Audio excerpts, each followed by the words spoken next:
Bom, deixa eu me apresentar para vocês.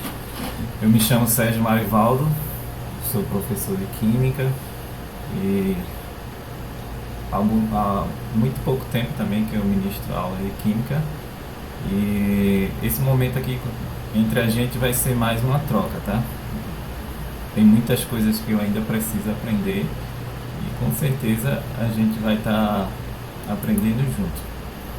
Eu não vou me alongar muito porque o assunto de leis ponderais ele é um tanto quanto simples, porém a gente precisa ir bem detalhadamente sobre alguns conceitos, sobre alguns cálculos, algumas fórmulas que a gente precisa usar, apesar de ser simples, mas o tempo é bem curto, né? Então não vou me alongar muito nas apresentações. Só para deixar claro, eu sou de Pernambuco. Eu acredito que vocês conhecem a professora de Química também que está com vocês, que ela também é daqui, né? Inclusive é minha colega, a gente cursamos Química juntos na mesma faculdade. E foi através de um convite dela que eu vim participar aqui com vocês. Mas enfim, vamos ao que interessa, né? Durante a nossa troca aqui de conhecimento, vocês quiserem parar, perguntar, fiquem à vontade, tá? Se tiver perguntas que eu não consiga responder, eu vou estar procurando depois alguma fonte que nos auxilie e com certeza eu darei um retorno para você, tá bom? Quanto a isso, não se preocupe. Dúvidas, lógico que todo mundo vai ter, sempre vão surgir dúvidas, ninguém é sabedor de todas as coisas, mas o importante é a gente saber procurar onde buscar fontes seguras também, né? Porque de tudo tem na internet. Hoje o que a gente procura, a gente encontra na internet. Porém tem muitas coisas que não leva a lugar algum, não vai trazer nenhum proveito para a gente. Então a gente também vai tentar trazer aqui algo que realmente seja relevante ao nosso conhecimento e futuramente que a gente possa aplicar isso nos nossos testes no dia a dia, né, na nossa vida. Então, vamos seguir. Alguém aí pode responder, por exemplo, o que significa, por que para tratar leis ponderais a gente traz essa balancinha aí? Alguém quer falar alguma coisa? Eu posso seguir. Seria meio que uma definição, né? Para a gente já definir o que seria leis ponderais. Por exemplo, essa balança aí, no meu ponto de vista, representa que o que está de um lado vai fazer com que o outro lado comporte aquele peso ou aquele volume, né?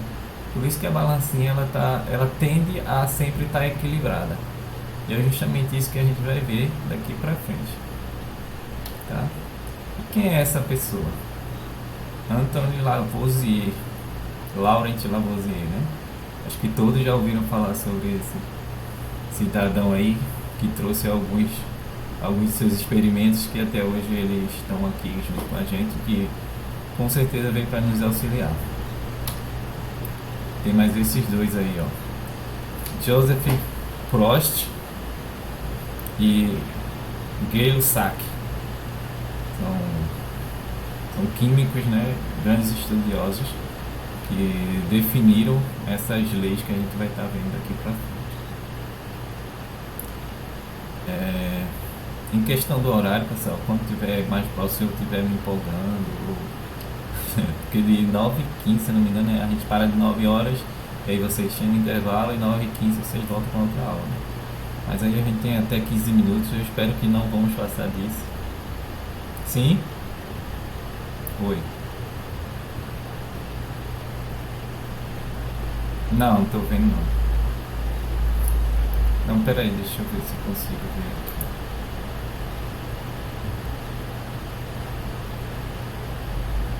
Ah, vi sim, tô vendo aqui. Tô vendo porque eu tô com um computador e um notebook justamente para auxiliar nisso aqui. Mas eu vou ficar atento nas mensagens que chegam no chat. Mas não é em todo momento que eu vou estar abrindo mensagem também, tá? Se puder falar, com certeza vai ser melhor esse envolvimento, né? A fala é extremamente importante pra gente. Através da voz a gente também conhece as pessoas, né? Isso identifica, por exemplo. Quem falou comigo agora foi? Alessandra?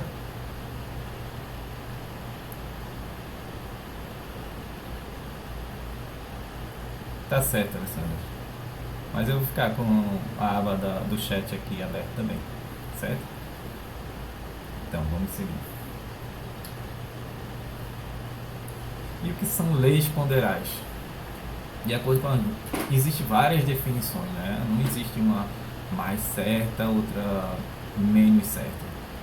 Todas as definições vão levar para um mesmo caminho.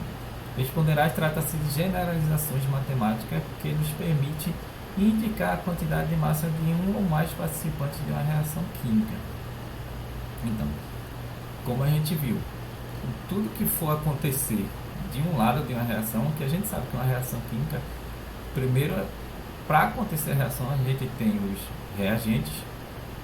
Depois que acontece a reação, nós iremos ter os produtos, igual está mostrando aqui, né? A gente percebe aqui, temos aqui um reagente, outro reagente, e do outro lado o CH4, que já se torna o produto dessa reação envolvida, né? Em leis ponderais, a gente vai estudar justamente isso, ó. Esse pontinho amarelo aqui, esses 4 pontinhos aqui, o que é que isso significa e por que eles passaram todos para o lado de cá, né?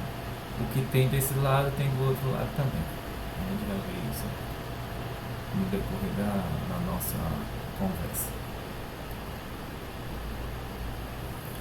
Então, para falar de leis ponderais, a gente tem que ver tudo isso aqui. Nós vamos ver números atômicos, o que seria o número de massa, vamos ter exemplos sobre isso, vamos ver massa atômica. Então, por que a gente precisa ver isso? Porque é justamente através disso que a gente vai chegar nos cálculos que a gente precisa. Quando cai lá nas provas, eles não dão eles não relembram a gente geralmente sobre essa aula que a gente está tendo agora. E aí a gente vai precisar ter esse conhecimento para que lá a hora lá da questão a gente já eliminar, né, coisas simples, para não atrapalhar muito a gente na hora de estar pensando. Então, número de massa simbolizado com a letra A, justamente esse aqui, ó, está com a setinha vermelha, e o número atômico ele fica aqui embaixo do átomo. Mas isso é uma regra? Isso é sempre assim? Não. A gente já percebeu que em alguns livros, alguns autores, eles costumam trocar. Às vezes esse número atômico ele pode vir em cima e o número de classe embaixo. Se a gente observar a tabela periódica, seria o caminho mais correto para a gente estar vendo isso, né? Como por exemplo aqui, ó, o carbono, o número de massa é 12 e o número atômico dele é 6.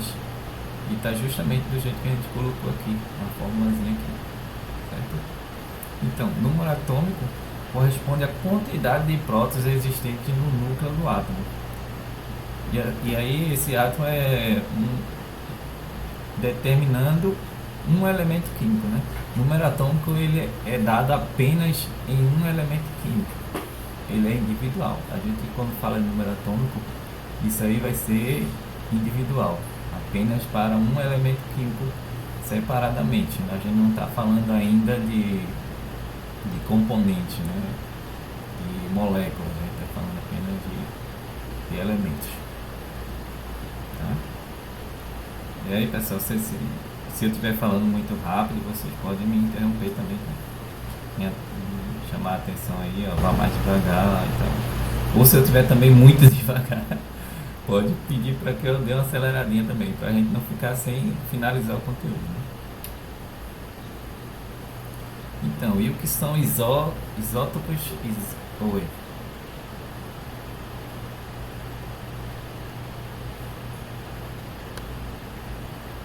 O produto do que?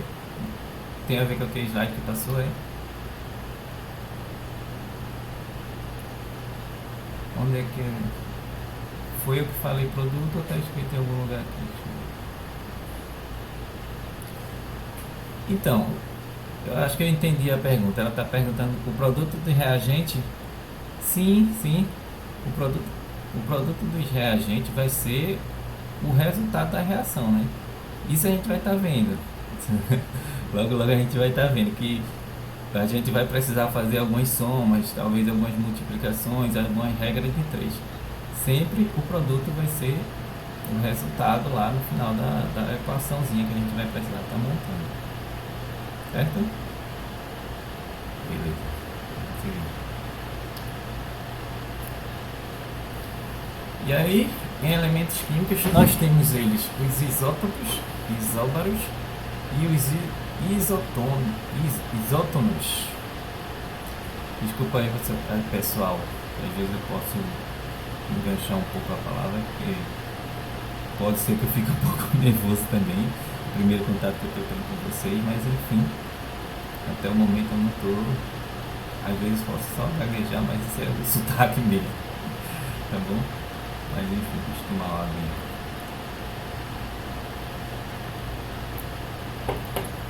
Então, o que são?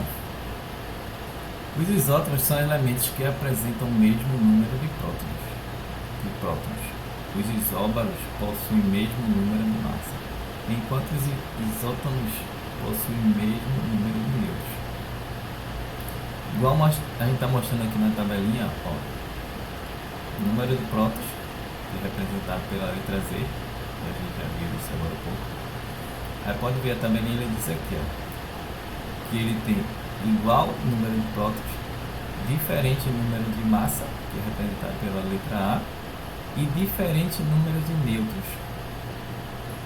Mas aí lá atrás eu não falei sobre o número de nêutrons, né? Mas a gente vai ver o que é isso. Tá? E os isóbaros, eles têm diferentes números de prótons, igual número de massa e diferentes números de nêutrons. E os isótonos, diferentes números de prótons, diferentes números de massa e iguais são os números de nêutrons. Aí eu trouxe uns exemplos aqui embaixo para a gente agora em conjunto definir esse primeiro exemplo aqui, se ele é isótopo, se ele é isótono ou se é isóbaro. Alguém pode me ajudar aí, por favor? Esse primeiro aqui, onde tem o número de massa 12, o número de prótons 6, aí 13, 6, 11 e 6. O que seria isso aí? Seria isótopo, isóbaro ou isótono? Se a gente olhar pela tabelinha aqui, acho que a gente vai conseguir responder, né? Alguém se arrisca ou eu sigo? Vou seguir, né? Para não perder tempo.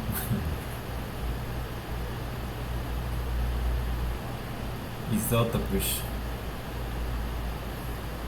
Por que seria isótopos?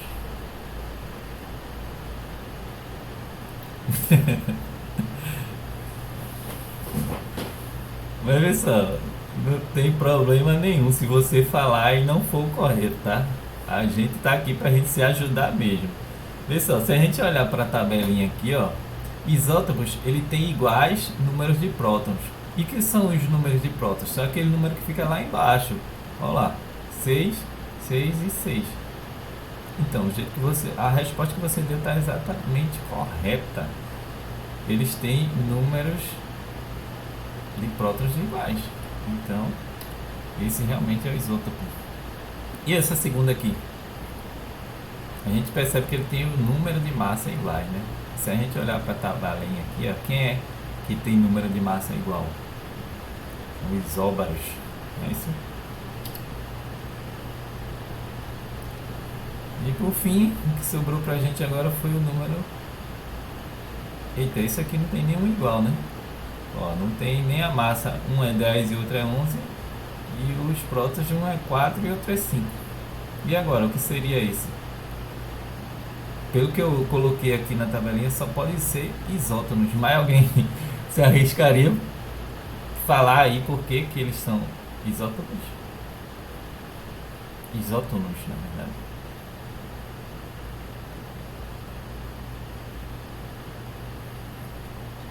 Número de nêutrons.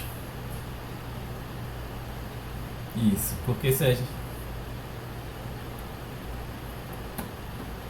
Vê só, aqui na tabelinha a gente está mostrando que isótonos ele tem o número de nêutrons iguais.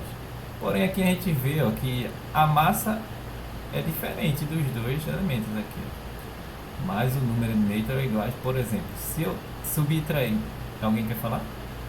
Pode falar. Certo. Os prótons, que é representado pela letrinha Z. Então, vê só, se a gente subtrair a massa pelos prótons, vai dar 6, não é isso? E se a gente subtrair desse também 11 menos 5, também vai dar 6. Então ele tem iguais números de nêutrons. Então esse aí é o isótono. Beleza, pessoal? Ficou claro isso aí? Posso seguir? Isso aí cair na, se isso aí cair na prova, a gente não vai se perder mais não, né?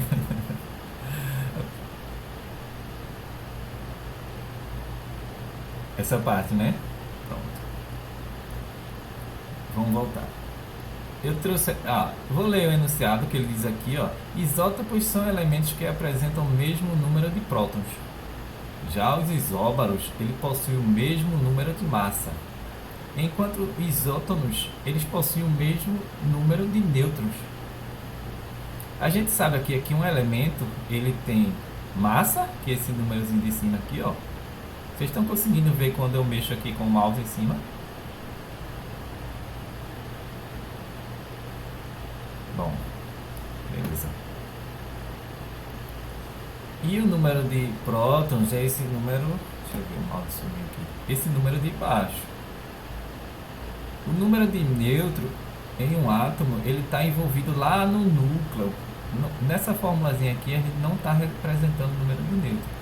Mas quando a gente subtrai a massa dos prótons, a gente chega ao número de nêutron. Se a gente for fazer essa subtração aqui dessa molécula aqui, ó, a gente vai ver que o nêutron, nenhum deles são iguais. Se a gente subtrair 12 menos 6, vai dar 6. Já 13 menos 6 já não vai dar mais 6. Concorda? Oi. Oi.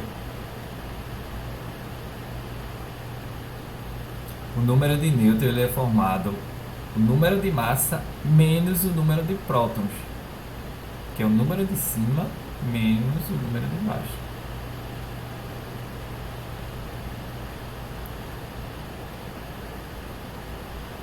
Isso. Então, no último exemplo que eu dei aqui, ó, a gente vai perceber que o número de nêutrons ele vai ser iguais, porque se eu subtrair 10 menos 4 vai dar 6. E se eu subtrair 11 menos 5, também vai dar 6. Concorda? Ficou claro agora? Podemos seguir? Que é isso? Que é isso, Miguel? Nada, não tem nada disso não. A gente tá aqui aprendendo também. Vamos seguindo. Vamos seguindo que a hora tá passando. Então, e massa atômica? O que seria massa atômica? A massa atômica de um átomo é a sua massa determinada em unidades de massa atômica U, sendo que um U é igual a 1 dividido por 12, seria 1/12 da massa de um átomo de carbono. Foi através do elemento carbono que foi definido o número de massa dos diversos outros elementos que a gente tem na tabela periódica, tá? Então ele foi lá, o bonitão lá, que ele serviu como exemplo para a gente definir as massas atômicas dos demais elementos. E aí eu pego 1 dividido por 12, eu chego à massa atômica de um átomo de carbono. Tá? E o que seria essa unidade utilizada de massa atômica? A gente tem aqui, ó, porque isso é dado na tabela periódica, né? Toda tabela tem lá a sua massa, seu número, quer dizer, o seu elemento tem lá a sua massa e os seus prótons, tá? A gente acabou de ver isso aqui em slide anterior. E aí eu trouxe exemplo aqui da massa, das unidades atômicas do alumínio e do urânio, né? E essa massa atômica ela é representada justamente pela letrinha U. E aí como é que eu sei a quantidade de massa atômica de um elemento comparado ao carbono? Eu vou sempre pegar esse número que ele vem dado na tabela periódica, e vou dividir os exemplos que a gente tem para o carbono. A gente já sabe que o carbono, a unidade atômica dele, U, é 1 dividido por 12. Então, o que é que a gente vai ter, por exemplo, quando a gente pegar o alumínio, representar a massa atômica do alumínio? A gente vai pegar seu número atômico, multiplicar por 1 e dividir por 12. Tá? Eu sei que essa parte é um pouco chatinha, mas quando a gente pega exemplos para calcular, a gente vai ver que isso é bem simples. Então, aí eu trouxe aí mais um exemplo agora. Como que a gente faz se a gente tiver mais de um elemento? A gente vai pegar a sua massa,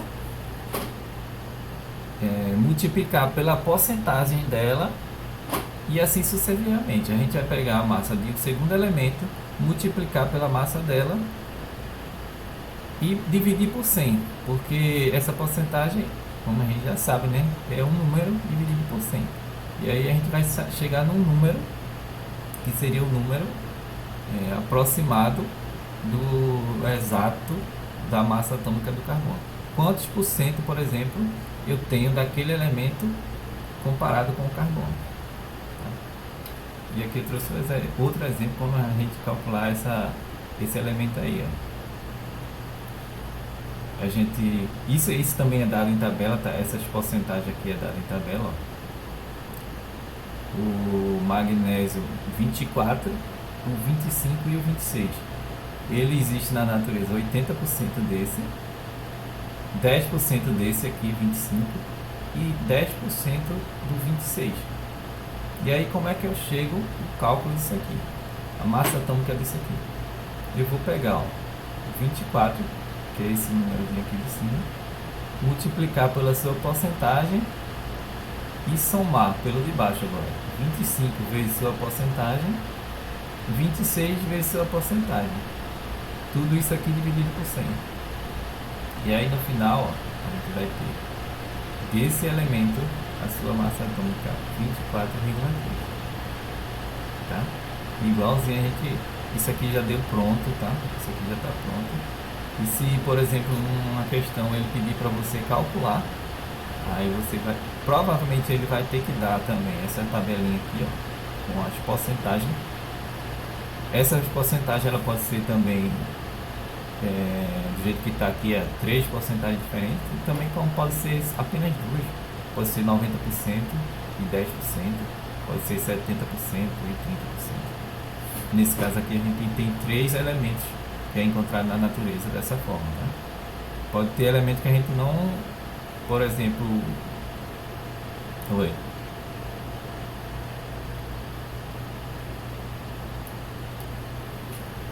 Então, o que eu quero trazer para vocês é, por exemplo, se chega uma questão onde o enunciado lá ele pede para a gente calcular a massa, a unidade atômica de um determinado elemento. Esse elemento ele vai ter que dar essas porcentagens dele aqui, ó, as quantidades deles que existem na natureza. Por exemplo, a gente sabe que o carbono, ele existe o carbono, o grafite, que é o que a gente mais usa no dia a dia, e tem o diamante também. Será que grafite e diamante estão na natureza na mesma porcentagem? Vocês acham que sim ou que não? Um exemplo, a gente usa grafite constantemente, e o grafite é bem baratinho, né? O grafite quase, sei lá, um lápis grafite, por exemplo, a gente compra por R$1, sei lá, 50 centavos. Isso. Então, essa porcentagem que ele vai dar em tabela. Ele vai ter que dar isso na hora de a gente calcular certo elemento, o quanto que ele tem na natureza. E aí, esse resultadozinho aqui que ele deu no final, ó. Quanto que esse elemento, a massa atômica desse elemento é encontrada na natureza. Essa massa atômica aqui é igual a essa daqui, ó, do alumínio que a gente achou. Quantos por cento em comparação com o carbono que tem na natureza desse elemento aqui. E aí, tipo, o que vai interessar pra gente mais na hora da prova é como saber calcular isso aqui. Porque, por exemplo, ele vai dar na prova lá a tabela periódica. E aí na tabela periódica ele vai ter esse elemento e vai ter a sua massa lá em cima, né? Que é o 24, 25, 26. Na tabela periódica não vai ter os três, mas ele vai, de alguma forma, ele vai fornecer para você esses dados. E aí a gente precisa só entender como que a gente faz para chegar nesse número aqui, ó. Sua unidade U, que seria a sua unidade de massa atômica.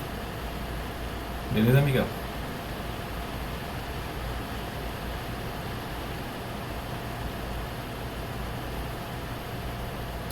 Seguindo. E o que seria mol e massa molar? Uma definição de mol. Mol indica a quantidade de matéria de um determinado elemento, tipo o próton, os elétrons, as moléculas, os átomos. E mol, o quanto que representa esse número, né? A gente sabe que esse número 6,02 vezes 10 a 23 é a quantidade de entidades que representa um mol. Quando a gente fala um mol, a gente sabe que dentro desse 1 mol existe 6,02 vezes 10 a 23 unidades. E aí, o que seriam essas unidades? É indiferente, poderia ser qualquer coisa que a gente imaginar. Quando eu represento 1 mol, eu tenho que ter na mente que 1 mol vai ter que ter 6,02 vezes 10 a 23. Ah, pode ser grãos de areia, pode ser caroços de milho, pode ser tudo isso. A ideia que a gente tem na cabeça é que 1 mol representa esse número aí, essa quantidade de entidade. E aí massa atômica é como a gente já viu, né? Tem um exemplo aqui, ó, como o carbono, ele é o elemento principal, através dele que a gente chega nas quantidades de massa atômica dos demais elementos. Tá? Massa molar, 1 mol é igual a isso aqui, que também é igual a massa molar. E quando se fala em volume, em litros, para 1 mol a gente vai ter sempre 22,4 litros. Isso aqui em condições ideais, tá? Não é em qualquer pressão, em qualquer temperatura também não. E como calcular, por exemplo, o número de mol? Aí ele dá uma questão lá, a maioria dos dados só não dá o número de mols para você. Aí a gente tem aqui, ó, como calcular. O número de mol representa que a gente chega ao resultado de massa dividida pela massa molar. A massa é aquele Azinho que a gente já identificou. E a massa molar é, por exemplo, quanto que pesa um hidrogênio. Você sabe que o hidrogênio é 1 grama, né? Mas aí tem diversos outros elementos que a gente vai estar vendo também pela frente. Aqui, ó, significa a quantidade de matéria, mol. E aqui massa molar. Quantos gramas possui um mol de uma substância química? A gente já viu aqui, ó, 1 mol, ele é igual a 6,02 vezes 10 a 23 unidades. E aí eu tenho uma substância aqui. Pode falar.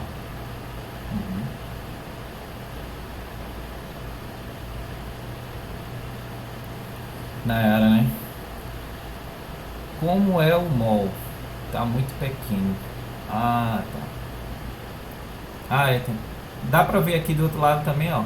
Que eu falei o 6,02 vezes 10 a 23. 1 mol é representado por essa quantidade aqui de unidade. É realmente aqui tá bem pequenininho.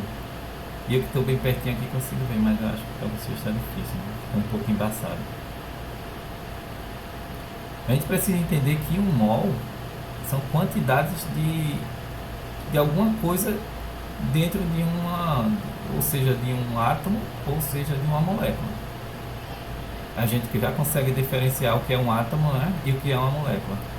O átomo é uma substância sozinha, né, individual, e uma molécula são são mais de uma substância. Pode ser ela igual ou pode ser elas diferentes. Pode ser O2, por exemplo. Ele é apenas um elemento, mas ele está repetido. São 2 moléculas de oxigênio. Aí você perguntou aqui, massa dividido por quê? Para chegar à massa, você quis perguntar, foi isso? A massa de um elemento, para achar um mol, então é a massa dividido pela massa molar. Que a gente vai ver isso aqui, tem um exemplo aqui na frente, tá? Deixa eu passar aqui, que eu acho que vai ficar bem mais claro para você.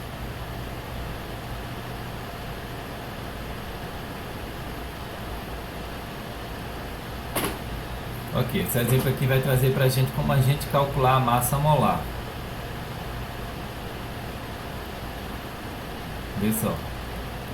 Ele diz aqui, qual a massa molar da água? Isso aqui não é um átomo sozinho, né? Isso aqui temos 2 hidrogênios e 1 oxigênio. Aí, para a gente chegar ao número de mol, a gente vai precisar chegar ao número da massa molar, que é representado aqui por esses 2 M's maiúsculos aqui,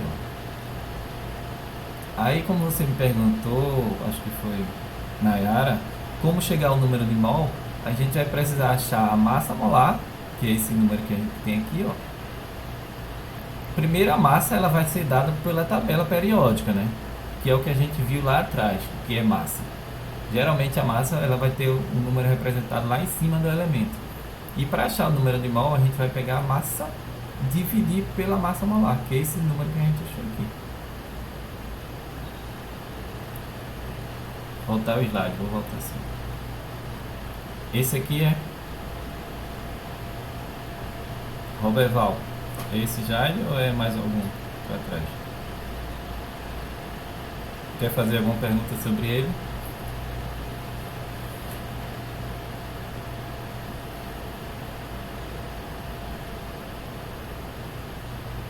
Posso passar? Ok.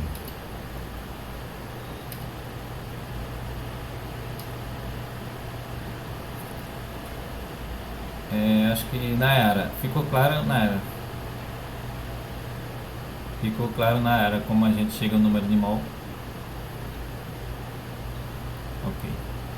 Então, ele deu outra substância aqui, ó, como calcular a massa molar da gasolina, que é o octano. Aí a gente viu essa molécula aqui, ó, gigantesca, né? Nem tão grande assim, existem bem maiores. E aí, como que a gente vai calcular isso aqui, né? Aqui, para calcular a água foi simples, que a gente sabe que o hidrogênio são 2, 2 vezes 1, e o oxigênio é 16. 2 vezes 1 dá 2, mais 16, 18. Mas aqui também, pessoal, é bem mais simples. A gente só é contar quantos elementos tem idênticos, né? No caso aqui, o hidrogênio. Temos 1, 2, 3, 4, 5, 6, 7, 8. Agora aqui ele tem os coeficientes aqui, né? No caso aqui a gente vai ter 18 e carbono a gente tem 8. Aí qual é quantas gramas pesa um hidrogênio? A gente vai pegar a quantidade de hidrogênio vezes o peso dele. 18 vezes 1 mais o carbono. 8 carbono vezes o peso molecular dele. Deu que é 12, né? Isso também está dado em tabela periódica, tá pessoal? Então, como que a gente vai chegar no resultado? O resultado é isso aqui, ó, 18 mais 96, que é 8 vezes 2, 96, tá? E a resposta é 114 gramas por mol. Isso aqui é apenas 1 mol dessa substância aqui, tá, pessoal? 1 mol dessa substância aqui tem 114 gramas. Quando perguntar, por exemplo, o octano, ele vai ter que dar essa representação aqui para você, a fórmula, né? E aí você é só somar. Isso aqui é bem simples. Deixa eu adiantar porque a hora já está indo embora. E a gente tem mais algumas coisinhas aqui para ver. Então, massa molecular. Acho que eu perdi um tempinho aqui falando sobre massa molar, que foi esse outro slide aqui, ó. E massa molecular é a mesma coisa de massa molar. Por exemplo, o que é que muda em massa molecular? Pessoal, deixa eu tentar trazer para vocês de uma forma mais simples. assim, simples, né? Que não tem muita diferença. A forma de calcular a massa molecular é a mesma. O que vai diferenciar uma da outra no final é apenas a sua representação. Por exemplo, a massa molar ela vai ser representada em gramas por mol. Já a massa molecular é representada apenas com a letrinha U, que é unidade atômica. Tá? Não, acho que eu inverti, não foi? A massa molecular é representada pela letra U. Só isso. Mas a forma de calcular é a mesma. Não muda. A forma de calcular é essa aqui que a gente já viu aqui atrás. Né? Calcular massa molecular e massa molar, a forma é a mesma. O que vai diferenciar para a gente lá na questão é o que é que ele vai perguntar. Se ele vai dizer calcule a massa molar, aí você vai chegar no resultado e você vai botar gramas por mol. O resultado que der você põe gramas por mol.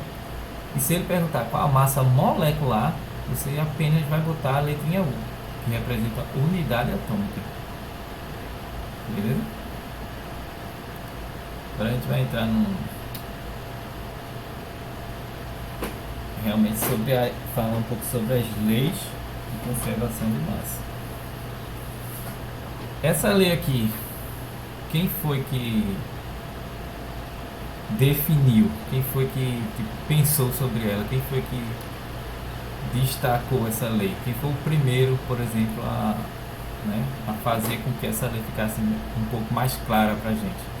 A gente trouxe uma frase aqui, ó, que eu acho que ela é bem comum, a maioria das pessoas na face terrestre, onde ele diz assim: na natureza nada se cria, nada se perde, tudo se transforma.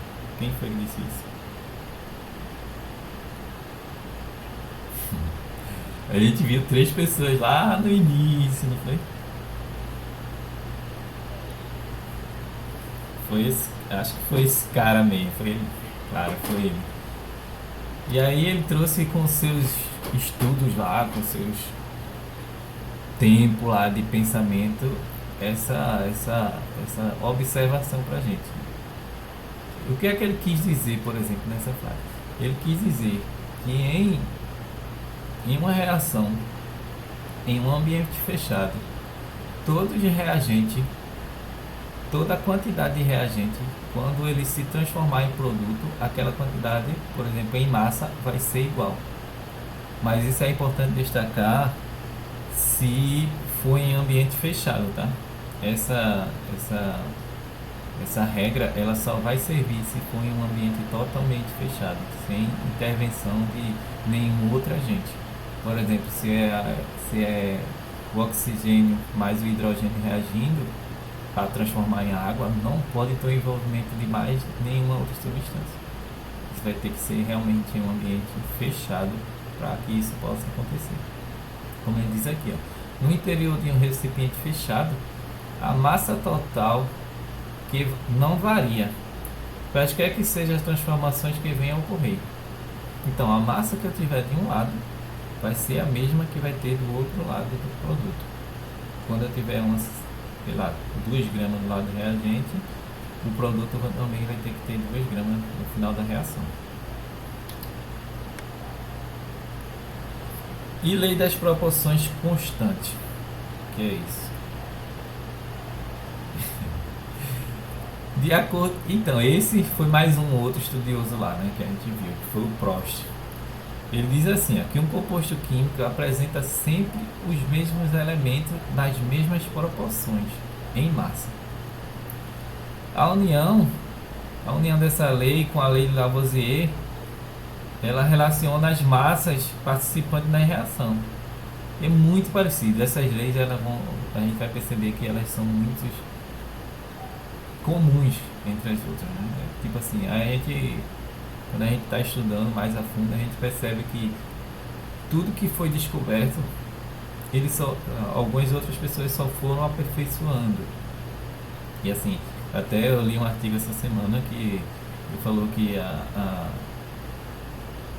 o desenvolvimento da ciência, ele é uma aventura, uma grande aventura para os cientistas. Por quê? Porque quando se desenvolve a ciência, ela já tipo, já tem uma história por trás daquilo que a gente hoje já conhece. Teve uma história, teve alguém que descobriu primeiro e teve outros que foram aperfeiçoando. E o que é que ele quis dizer, por exemplo, nessa aventura? Que tipo, imagine você, se você descobre um elemento aí precioso, ou sei lá, uma fórmula interessante, e você quer que aquela fórmula seja, traga algo para você, por exemplo, que você patenteie aquela fórmula. Aí depois de um tempo, vem um cara que vai dizer que aquilo ali não era bem aquilo, né? Aí, tipo, eu entendi que o que ele quis dizer com as aventuras seria isso, as ameaças, por exemplo, que ele vinha sofrendo quando alguém quer descontradizer o que ele descobriu. Mas, assim, nem na maioria das vezes não é descontradizer eles, é aperfeiçoar o que ele trouxe. Entendeu?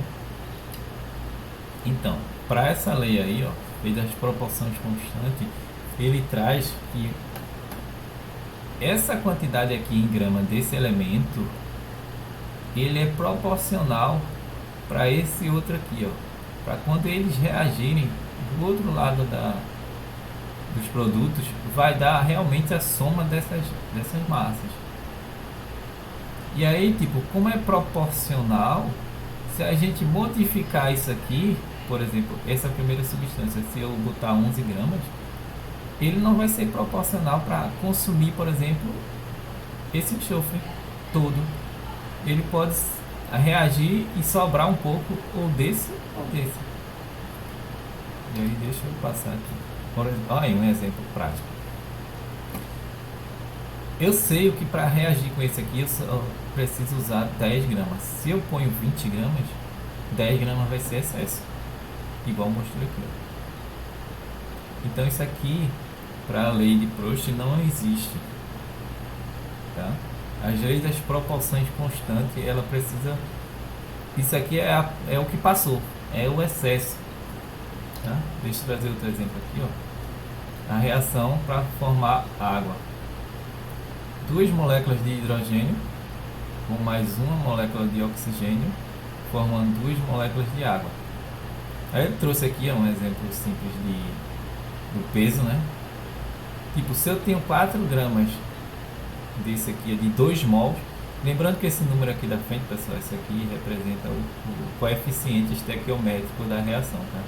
Para uma reação estar balanceada, a gente vai ter que, por exemplo, aqui, ó, nesse aqui, se eu botasse um 2 aqui na frente, aí sim, eu ia estar com a reação balanceada, tá? Porque aí seria 2 gramas, mas assim, de certa forma eu teria que dobrar também isso aqui e consequentemente no final esse valor aqui seria dobrado.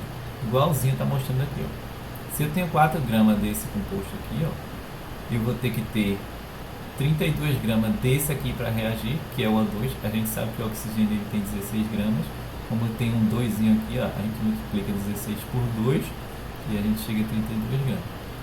Para no final o produto vai ter que dar a soma desses dois aqui, ó. 4 mais 32, 36 gramas. E se eu quiser dobrar, por exemplo, se eu quiser dobrar em proporções iguais apenas desse aqui, eu consigo? Eu não vou conseguir chegar no final exato. Se eu dobrar esse primeiro aqui, eita, a chamada termina em 10 minutos. Vou ter que dar uma aceleradinha aqui, tá? Mas enfim, acho que vai dar pra gente ver sim. Se eu dobrar esse primeiro aqui, eu também vou ter que dobrar esse aqui, ó. 32 eu tenho 64 e eu vou dobrar consequentemente o meu produto lá no final. Certo? Por exemplo, se eu pego aqui 4 dividido por 8, eu vou dar 0, eu vou obter 0,5. A mesma coisa vai ser aqui, se eu dividir 32 por 64, vai ser 0,5. E se eu dividir 36 por 72, também eu vou obter 0,5. Certo? Vamos seguir. Vamos falar agora das leis das proporções volumétricas. A gente vai perceber que são todos muito parecidos. Sempre que essa lei aí, essa primeira lei das proporções volumétricas, ela teve uma desavença com Dalton, né? E Dalton não dizia que isso poderia acontecer. Por exemplo, aqui, ó, a gente está vendo que aqui temos 1, 2, 3 substâncias. Quando a gente passa para o lado do produto, a gente tem apenas duas. Quem disse isso foi, deixa eu ver aqui, foi Gay-Lussac. Ele definiu que as leis das proporções volumétricas ela teria que ser dessa forma, não era da forma que Dalton tinha pensado. E aí, como eu falei, né?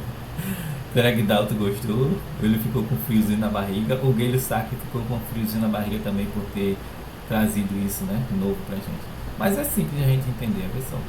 Eu tenho aqui hidrogênio, né? Duas moléculas. Aqui, ó. Números, duas moléculas de hidrogênio. Dois átomos de hidrogênio, na verdade, né? E aqui um átomo de oxigênio. Quando transformou em produto, você pode perceber aqui, esses dois aqui se juntou a um oxigênio e esses dois hidrogênios aqui se juntou a outro oxigênio. E aí, ó, a gente ficou com dois volumes mais um volume igual a dois volumes no final. Para Dalton, isso aqui, ó, 2 mais 1 teria que ser 3. Mas para Gay-Lussac, isso não existia. Certo? E aí, lei das transformações isocóricas ou isovolumétrica. Então, quando ele traz essas palavrinhas isocóricas ou isovolumétrica, ele vai dizer que o volume, ele está dizendo aí, na verdade, que o volume vai ser sempre constante. Tá? E o que é que pode variar aí? O que pode variar é a temperatura e a pressão. E nessas leis também que a gente está vendo, lei das proporções volumétricas, a gente vai ter que usar pressão, volume, número de mol, que é o que a gente viu. Tá? A gente precisa também dar uma passada por isso, que é para poder a gente calcular.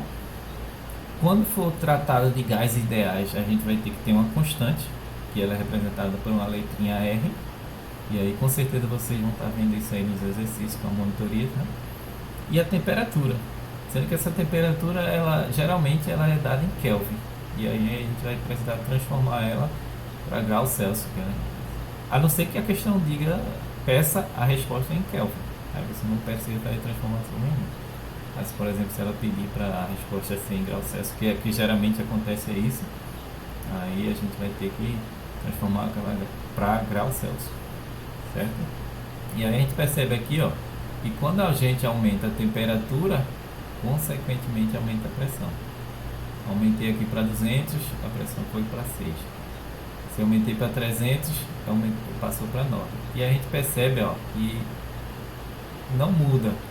Quando eu pulo um degrau aqui, aqui também, ó, de 3 foi para 6, depois foi para 9, depois foi para 12.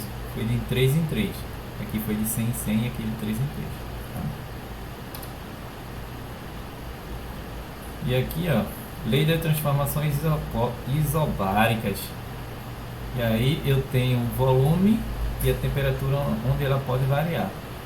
Mas aí eu tenho a pressão constante. Tá? Quando eu aumento a temperatura, consequentemente eu aumento o volume. Temperatura 100, volume 1. Temperatura 200, volume 2. Temperatura 400, volume 4. E por fim, um exemplo aqui para a gente fechar essa parte das principais leis volumétricas, né? Das leis que a gente acabou de ver. Ele traz um exemplo aqui, ó, como a gente calcular, por exemplo, qual o volume de oxigênio obtido a partir de 12 litros dessa primeira substância aqui, ó, que é um reagente. Aí ele diz também aqui, ó, que a pressão e a temperatura é constante. Se a pressão e a temperatura é constante, isso qual lei é essa? Vamos ver aqui. Se a pressão, eita aqui, ó, pressão e temperatura, elas estão variando. Tá?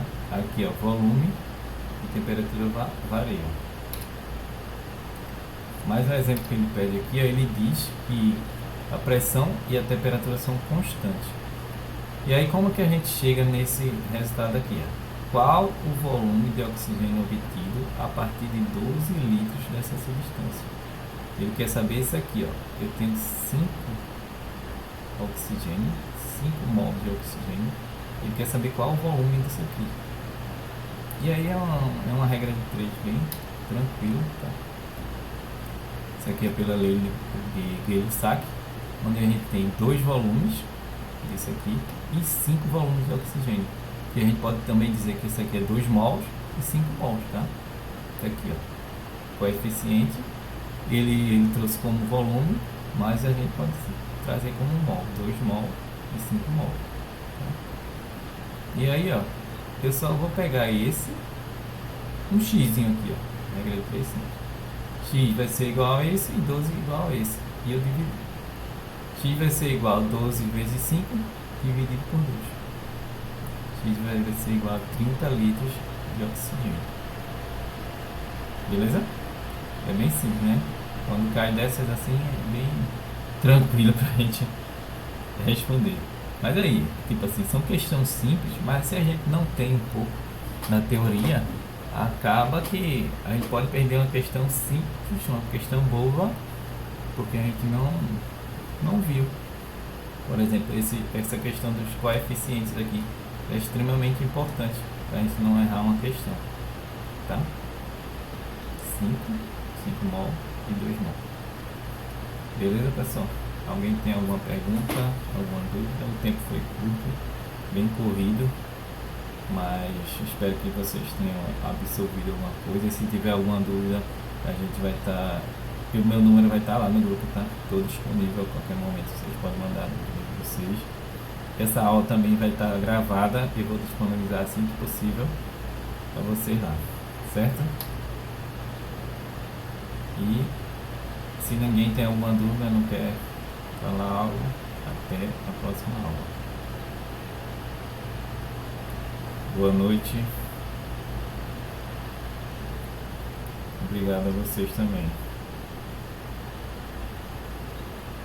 Até daqui a 15 dias, né?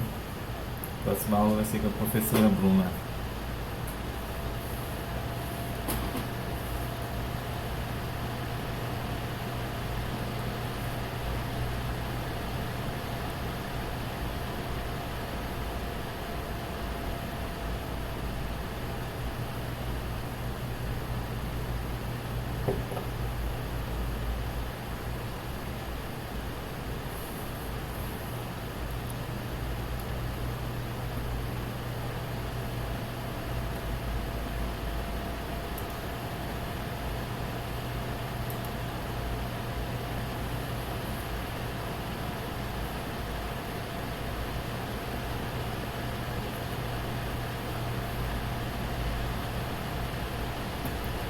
Pessoal, alguém tem alguma dúvida? Quer falar alguma coisa? Helenice, Oceane.